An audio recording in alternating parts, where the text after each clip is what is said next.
हिंदी में कल मैंने आपको पढ़ाया था क्रिया। मैंने वो काम किया गया, ये कब किया गया, इसके लिए काल कहते हैं। देखिए, बड़ी विचित्र बात है। काल माने एक तो समय होता है, और काल माने होता है क्या करें, उसका काल आ गया था। मैंने मृत्यु का भी संकेत देती है, लेकिन मैं आपको उस तरफ नहीं ढकेलूँगा। ये कहूँगा आप इस अर्थ में आइए कि कार्य को करने का जो समय बताता है, मतलब जो शब्द समय बताते हैं कि कार्य हुआ, हो रहा है या होगा, ये हमारा काल है। तो काल के तीन मुख्य भेद होते हैं। भूतकाल हिंदी में और संस्कृत में ये तीन हैं: भूतकाल, भविष्यकाल और वर्तमान काल। अब क्रम से चलें तो पहले जो हुआ भूतकाल, फिर वर्तमान काल, फिर भविष्यकाल। ये हो गया, ये होता है या हो रहा है, ये होगा। इसमें का शब्द का ज़्यादा प्रयोग होता है। अब मतलब जैसे राम ने रावण को मारा था, ये भूतकाल हुआ। मेरा मित्र मेरे साथ पढ़ता है, ये वर्तमान काल हुआ। और मैं अपने मित्र के साथ सायंकाल में खेलूँगा, ये भविष्य काल हुआ। यानी अभी बाद में खेलेंगे, ये कर रहे हैं, ये हो कर चुके हैं, ये कर चुके हैं, ये कर रहे हैं और ये करेंगे। तो भूतकाल आपको ज़्यादातर इतना पोर्शन जानना है, लेकिन चलिए थोड़ा समय है तो और आगे बताता हूँ कि भूतकाल जो है, भूतकाल, वर्तमान काल, भविष्य काल, तीनों काल के क्या अलग अलग प्रकार हैं।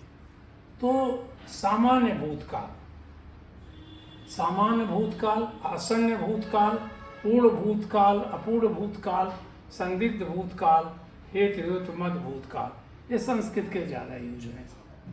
सामान्य भूतकाल में जैसे हम कहते हैं वर्षा हुई, और मेरे बहन की शादी हुई, तो ये सामान्य भूतकाल है। आसन्न है तुरंत भूतकाल से जो समय बीता है उससे एकदम लगा हुआ, सटा हुआ हो। जैसे गाड़ी आई है, आप स्टेशन कहते हो गाड़ी आई है, माने जस्ट अभी अभी आई है। ये नहीं कि बहुत देर हो गई, बहुत देर हो गई तो गाड़ी आई थी कह देते हो, गाड़ी आई थी, वो नहीं कहा हमने। आसन्न माने सटा हुआ, लगा हुआ। पूर्ण भूतकाल वो है जो बहुत दिन हो गया बीते हुए। जैसे गाड़ी आई थी लेकिन मैं उस पर चढ़ नहीं सका, तो ये पूर्ण। गाड़ी आई थी, ये पूर्ण भूतकाल है। अपूर्ण भूतकाल क्या था? जो काम पूरा नहीं हो पाया था, उधर भी मतलब भूतकाल में पूरा नहीं हो पाता। जैसे कह रहे हैं गाड़ी आ रही थी लेकिन मैं प्लेटफार्म पर पहुंच नहीं पाया, तो ये अपूर्ण भूतकाल है। संदिग्ध भूतकाल ये है जो जैसे भविष्य काल में जैसा लगता है, वर्षा हुई होगी, उस दिन वह विद्यालय नहीं आया, हो सकता है वर्षा हुई होगी। वह अभी तक अपने हॉस्टल में नहीं पहुंच पाया, हो सकता है कि उसके यहाँ कुछ घटना हो गई होगी। ये है। हेतुबोध में कारण लिखा आता है, कारण के साथ। यदि वह आता तो मैं जाता, यदि वो खाता तो मैं उसके साथ खेलता। ये जो है हेतुबोध है। और वर्तमान काल के भी तीन प्रकार हैं। सामान्य देखिए सब में है। सामान्य भूतकाल, सामान्य वर्तमान काल और सामान्य भविष्य काल। तो ये सामान्य का ज़्यादा दोनों में, तीनों में प्रयोग है, सामान्य ज़्यादा हुआ मतलब यूज है। इसमें तो सबसे ज़्यादा इसका होता है, पूर्ण भूतकाल का इसका यूज होता है, और इसमें सबसे ज़्यादा इसका यूज होता है, और इसमें सबसे ज़्यादा इसका होता है। तो अब वर्तमान में कहें, सामान्य वर्तमान काल क्या है?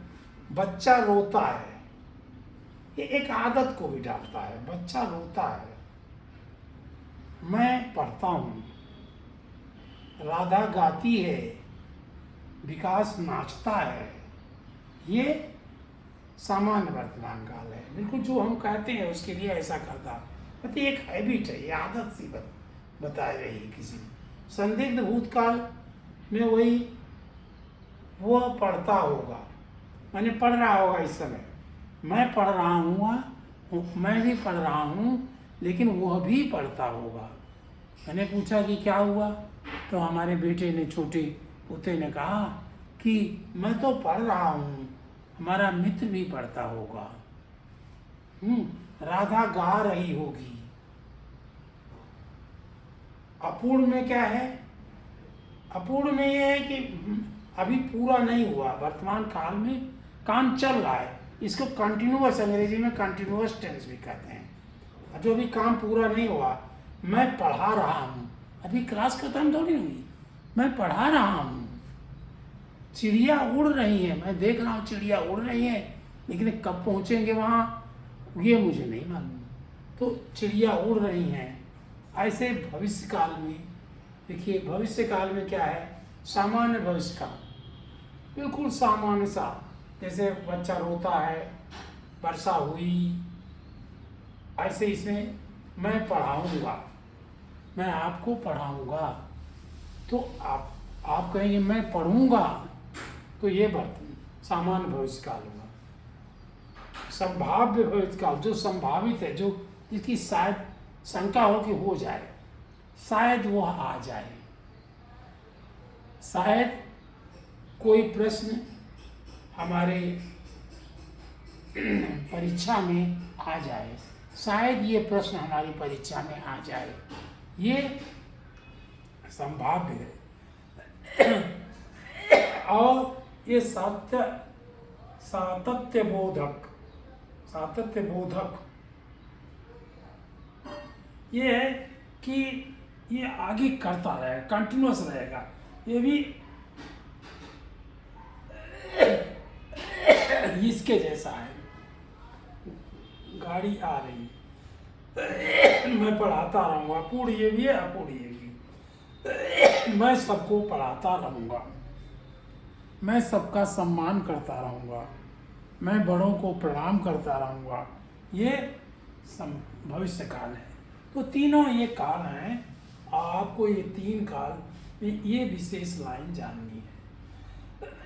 मैं इसको ऐसे लिख देता हूँ आपके लिए, जो इम्पोर्टेंट है अभी इस क्लास में जहाँ है आप, उसमें ये इम्पोर्टेंट है, सबसे ज़्यादा ये है। तो आप इसको अभी समझिए, फिर हम लोग जब लौट के आएंगे तो इन पर और डिस्कशन करेंगे। लेकिन वर्तमान में है का प्रयोग अधिक होता है, भूतकाल में था, थी का प्रयोग अधिक होता है, और भविष्य काल में होगा, गा का प्रयोग अधिक होगा। लेकिन वो इस तरह भी बोला जब जाएगा जैसे वर्षा हुई होगी, यानी आज वर्षा नहीं, आगे नहीं होगी। आप कहें वर्षा होगी तो आगे वर्षा होगी, लेकिन उस दिन जो बीत गया उसको कह रहे हैं वर्षा हुई होगी। तो आप यहाँ और इसमें अंतर है। मैं पढ़ा रहा हूँ, ये अपूर्ण है। अपूर्ण, मैं पढ़ा रहा था, ये पूर्ण है। मैं पढ़ाता रहूँगा, ये सातत्य बोधक है। लेकिन इन सबको, तीनों को थोड़ा थोड़ा आप जानिए, अपने दिमाग में रखिए। अभी केवल ये जरूर जान लीजिए कि भूतकाल, वर्तमान काल, भविष्य काल। फिर जब एक क्लास आप आगे जाओगे तो आप इसको, मतलब ये पूरा आप फिर पढ़ेंगे। तो अगर आपको हिंदी लेनी होगी तो ये बार बार आएंगे। तो ये हमारा यहाँ तक है। ये होगा भूतकाल, ये हुआ वर्तमान काल, ये भविष्य काल। वैसे भी भविष्य वो भविष्य नहीं है, वो काल भविष्य काल में जो आएगा क्या होगा इसका नहीं पता है।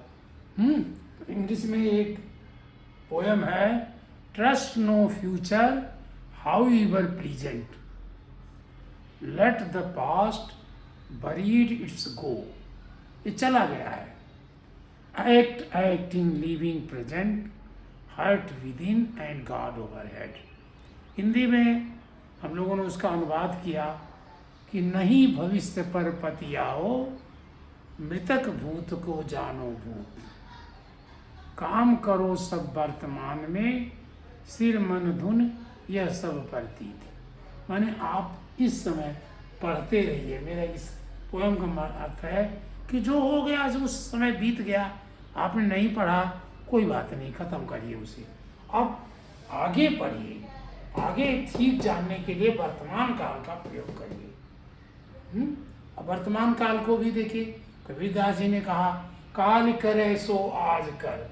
ये काल करे जो भविष्य काल का, काल करे सो आज कर, आज करे सो अब, यानी अभी कर दीजिए, वर्तमान काल है। पल में परलय होएगी, ये भविष्य काल है। तो बहुर करेगा कब, फिर ये भी भविष्य काल है। तो इस तरह की हमारे कविताओं में भी इनका है।